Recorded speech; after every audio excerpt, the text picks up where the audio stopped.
Madame, Monsieur, bonsoir. Voici le sommaire de votre édition de Soir 3. Et tout d'abord, la Roumanie de Ceausescu touchée à son tour par la contestation, répression meurtrière et de nombreux blessés.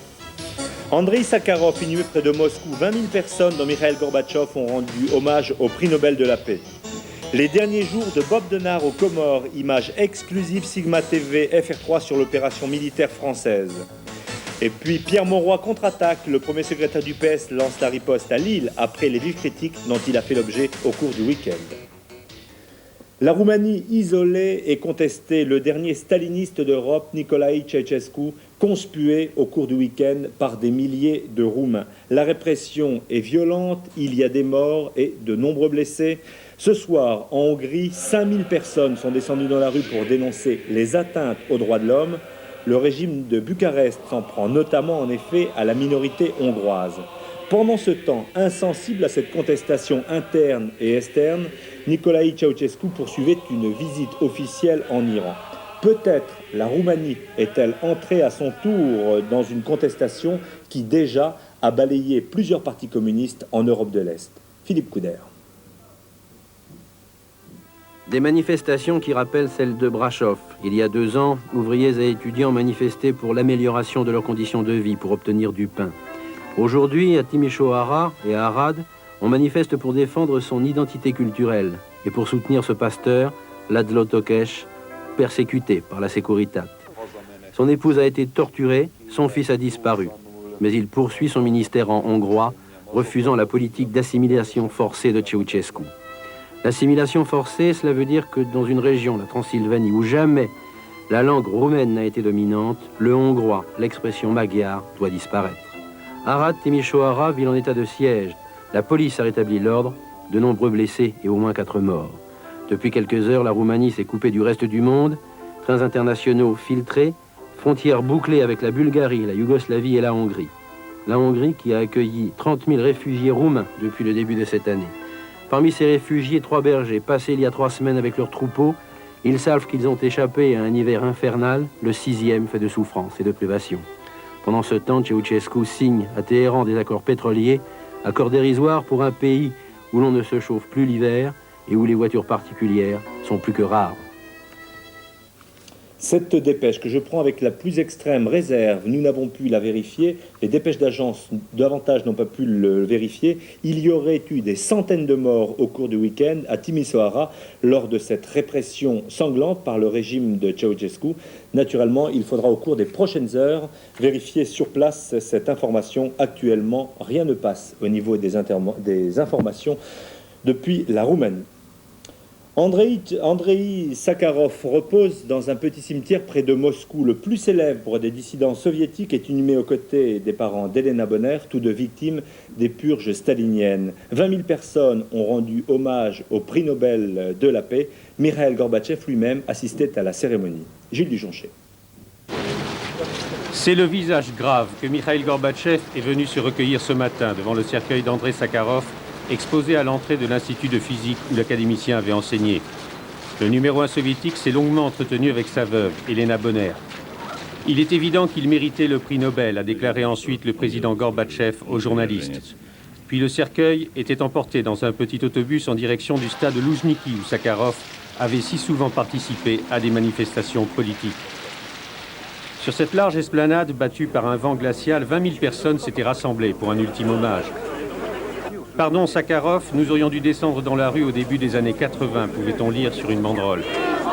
D'autres pancartes rappelaient également le dernier combat de l'académicien, sa campagne pour l'abrogation de l'article 6 de la Constitution sur le rôle dirigeant du parti. La nuit était déjà tombée lorsque la famille et les proches ont accompagné le prix Nobel jusqu'à sa dernière demeure, auprès de son père mort en 1937, victime des purges staliniennes. En Allemagne de l'Est, 100 000 personnes sont encore descendues dans les rues de Leipzig ce soir, une manifestation silencieuse et sans banderole pour dénoncer les crimes du stalinisme. Pendant ce temps, les tables rondes pouvoir-opposition se poursuivent pour déterminer les réformes à mettre en œuvre. Demain, Helmut Kohl effectuera sur place une visite, il proposera une aide économique avant la visite officielle qu'effectuera sur place François Mitterrand. Hubert Couturier. Cette table ronde est en fait la deuxième du genre, puisque la première avait permis de fixer des élections législatives au 6 mai 90. Face à face, le Parti communiste et ses alliés dans la coalition gouvernementale contre les divers groupes d'opposition dont les conceptions divergent sur l'avenir de la RDA. C'est la réunification qui constitue le clivage majeur entre eux et au sein même de la population. D'un côté, le Parti communiste, présidé depuis peu par Gregor Gysi, se dit favorable à une communauté contractuelle avec la RFA, n'excluant pas les problèmes de défense. Une position prudente adoptée à l'issue du congrès tenu ce week-end. Elle s'oppose à l'unification prônée aussi bien par le tout récent Parti du Renouveau démocratique que par les chrétiens démocrates de RDA, encouragés par les partis de RFA. Toutefois, si 42% des Allemands de l'Ouest envisagent une confédération allemande à l'horizon 2000, 70% des habitants de RDA seraient plus réservés. À Leipzig, où ils étaient plus de 100 000 ce soir, comme le veut désormais l'habitude en ce jour de la semaine, une immense chaîne humaine s'est formée en hommage aux victimes du stalinisme. Dans ce centre-ville où est née la vague de contestation, la manifestation était silencieuse comme l'avaient voulu les organisateurs pour qu'elle ne dégénère pas en affrontement sur le thème de l'unité allemande. Le candidat conservateur virtuellement élu au Brésil, il est même élu, puisque sur près de 90% des bulletins dépouillés, il franchit déjà la barre des 50%. Fernando Collor succéderait ainsi à José Sarney en l'emportant largement sur le candidat socialiste. Il appartient au mouvement populiste de centre-droit. Ces présidentielles étaient les premières élections au suffrage universel dans ce pays depuis une trentaine d'années. Document Soir 3, Sigma Télé à présent sur le récent dénouement de la crise aux Comores. Bob Denard, le mercenaire français, est en résidence surveillée quelque part en Afrique du Sud. Il a quitté Moroni vendredi dernier, quelques heures après le débarquement de parachutistes français sur place.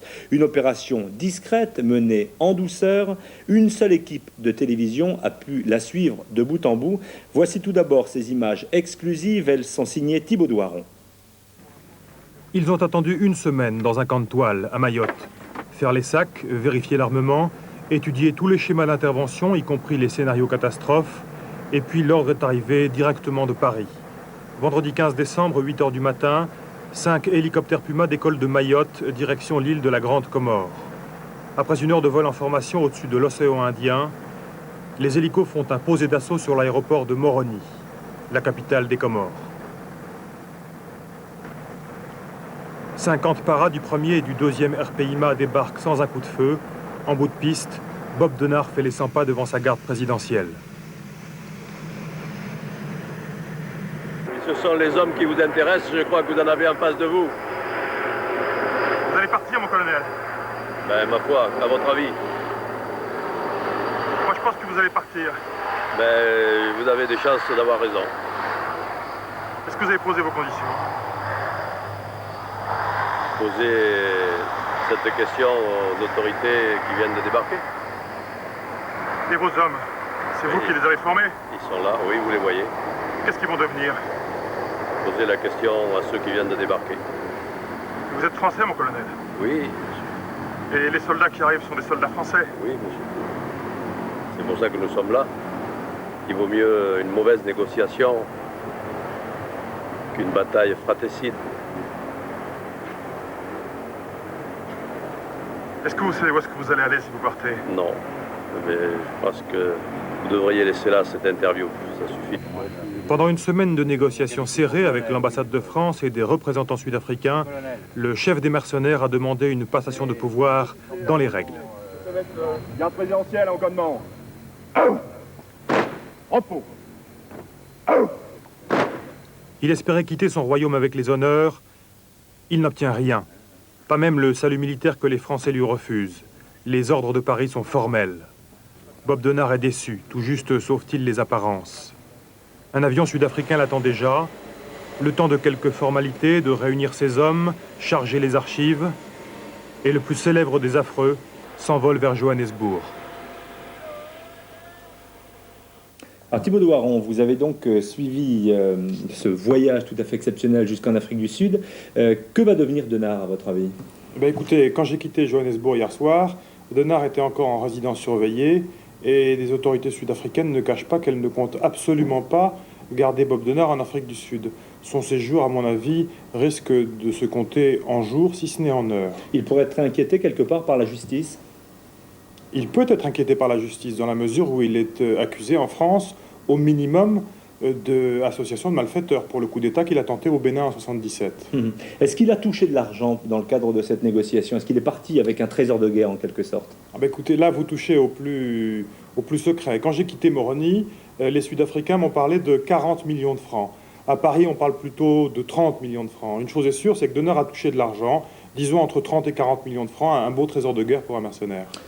Merci Thibault et bravo pour ce coup professionnel. Merci. En France, dans l'actualité politique, contre-offensive de Pierre Mauroy au lendemain d'un week-end meurtrier. Tour à tour, les amis de Jean-Pierre Chevènement et Jacques Delors s'en sont pris au premier secrétaire du PS. À l'évidence, les débats sont engagés à 4 mois du congrès du PS et c'est de Lille, symboliquement, que Pierre Mauroy a engagé la réplique. C'est de sa forteresse lilloise que Pierre Mauroy a voulu allumer les contre-feux, dans cette fédération qui jouait un rôle essentiel pour la reconstruction du PS autour de François Mitterrand. Loin de souffler sur les braises, le premier secrétaire s'est employé en ce lieu symbolique à calmer le jeu après les phrases incendiaires du week-end. J'observe que le parti est agressé. Certains lui reprochent des divisions qui sont créées par ceux-là même qui les dénoncent. Je ne participe d'aucune manière à ce petit jeu. Pierre Mauroy, qui s'apprêtait après le dernier comité directeur à rédiger une motion de synthèse pour réconcilier Laurent Fabius et Lionel Jospin, va devoir se réconcilier à son tour avec Jean-Pierre Chevènement. Tâche difficile. Pierre Mauroy maintient sa proposition de réduction des crédits militaires. Si l'idée fait son chemin, elle peut gêner Jean-Pierre Chevènement au congrès de Rennes. Quant à Jacques Delors, qui reproche au premier secrétaire son absence sur le plan international... Je suis heureux que Jacques Delors reprenne sa place de militant socialiste. Soutenu par Jacques Delors, Louis Mermaz se verrait bien à la tête du PS. Tout comme Pierre Mauroy, il se veut un réconciliateur des mitterrandistes. Mais si même les réconciliateurs se fâchent, le rassemblement du courant majoritaire devient une mission impossible. Au PC, on présentait aujourd'hui les grandes lignes du projet constitutionnel, les propositions des communistes pour amender la Constitution. On en a également profité pour faire le point sur les turbulences actuellement rencontrées au-dessus de la place du colonel Fabien. Françoise Roy. Le Parti communiste a donné aujourd'hui les orientations essentielles de son projet constitutionnel. Pour les communistes, le peuple français n'exerce pas directement sa souveraineté et le Parlement ne donne qu'une image déformée du peuple. Le PCF souhaite l'élection du président de la République par le Sénat et l'Assemblée nationale. Un parti communiste affaibli par bien des remous. On ne compte plus les refondateurs, les reconstructeurs et autres contestataires en demi-teinte.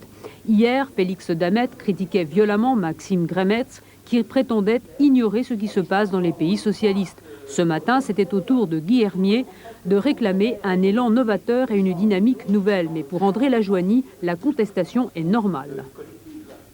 Il y a des désaccords qui s'expriment, ils sont tout à fait minoritaires, et c'est d'ailleurs tout à fait normal que ces désaccords s'expriment. Nous avons dit et nous répétons qu'il n'y aura ni suspicion, ni amalgame, ni sanction contre ceux qui s'expriment, qui expriment des désaccords, et ils ont le droit de parler.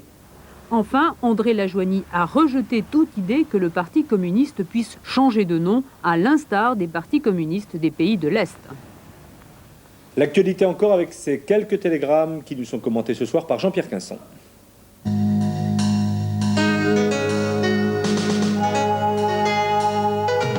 Coup d'éclat cet après-midi à Toulon au cours d'une confrontation générale à propos de l'affaire Canson. Joël Penel, la principale accusée, a décidé de regagner sa cellule avant la fin des débats. Selon ses avocats, c'est l'absence du ministre Jack Lang, pourtant convoqué par juge d'instruction, qui aurait motivé cette attitude. Bernard Foissé, vice-président de la Chambre de commerce et d'industrie de Meurthe-et-Moselle, a été inculpé et écroué ce soir à Épinal dans le cadre de l'enquête sur le trafic de fausses factures à Nancy. Cette décision fait suite à celle déjà prise vendredi dernier d'incarcérer Jacques Gossot, le maire de Toul.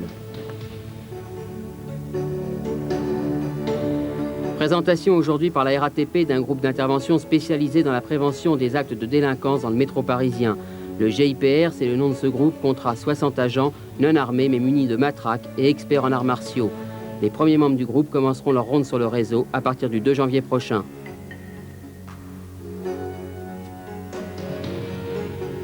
Manifestation des biologistes aujourd'hui dans plusieurs villes de France. Ceux-ci protestent contre un récent arrêté du ministère de la Santé qui a révisé à la baisse la tarification de plusieurs examens. Selon les syndicats de la profession, le maintien de telles mesures conduirait à la fermeture de nombreux laboratoires.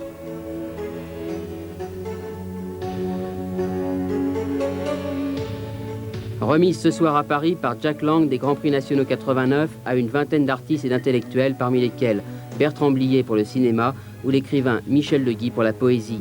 Chaque lauréat a reçu une œuvre originale du peintre Pierre Alechinsky. Accalmie toute provisoire sur le front des tempêtes. Le mauvais temps a causé la mort de plusieurs dizaines de personnes dans toute l'Europe et la météo est hélas formelle. Dans quelques heures, les perturbations vont revenir. Jacques Garnier. En dépit de la persistance des vents forts sur la Manche et l'Atlantique, la tempête qui sévissait sur les côtes de l'Europe occidentale s'est quelque peu calmée aujourd'hui. Bilan 10 disparus, 13 blessés.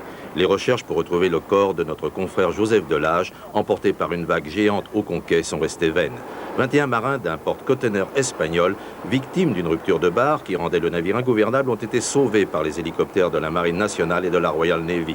5 des 6 membres d'équipage d'un cargo irlandais qui avait coulé à l'ouest de la Bretagne ont été également sauvés par les pilotes de l'aéronaval.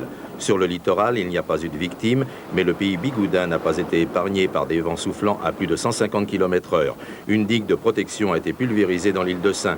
À Rivedoux, dans l'île de Ré, un centre de vacances de la Marine nationale a été entièrement dévasté. Dans les Pyrénées-Atlantiques, des incendies attisés par de violentes rafales ont ravagé plus de 700 hectares près de Cambo-les-Bains. En Europe, le bilan est également lourd.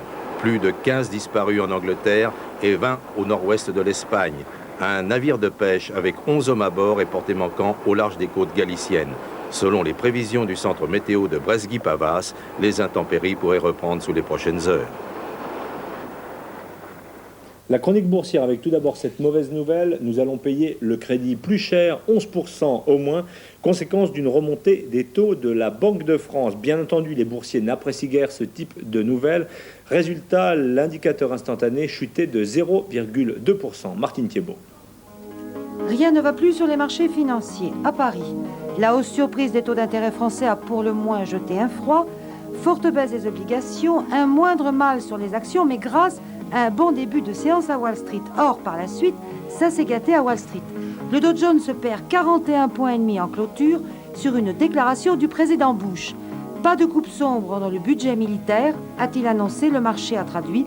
Pas de réduction du déficit budgétaire à l'horizon. Sur le marché d'échange, le dollar a reperdu 4 centimes à Paris. À 5 francs 89,20, il reste sur le même niveau à New York ce soir. Le recul du dollar a fait baisser l'or. Le lingot a cédé 250 francs à 78 050 francs et le Napoléon 4 francs à 451 francs. Les valeurs en vedette aujourd'hui, Eurotunnel qui reprend 7,7%, soit une bonne partie du terrain cédé vendredi. Et puis de gros achats sur Paribas qui gagnent 1%. Enfin, une association de choc, Suez et UAP, pour former le second groupe d'assurance européen derrière l'allemand Allianz. Voici les pronostics de M. Courtine pour le tiercé écarté qui se court demain à Vincennes. Vous allez découvrir sa sélection, le 13, le 14, le 5, le 15, le 16, le 20, le 18 et le 6. Et puis je termine cette édition sur de superbes nouvelles. Nous avons suivi la soirée spéciale des 7 d'or chez nos confrères et cousins d'Antenne 2. Et bien sur la 3, nous sommes doublement heureux puisque, regardez, Caroline Tresca vient de décrocher le 7 d'or de la meilleure animatrice, ce qui visiblement la rend très heureuse et nous avec donc.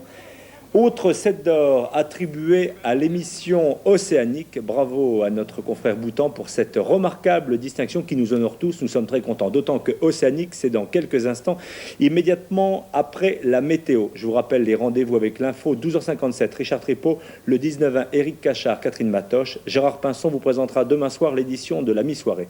Excellente fin de soirée avec Océanique, doublement distinguée. Bonsoir.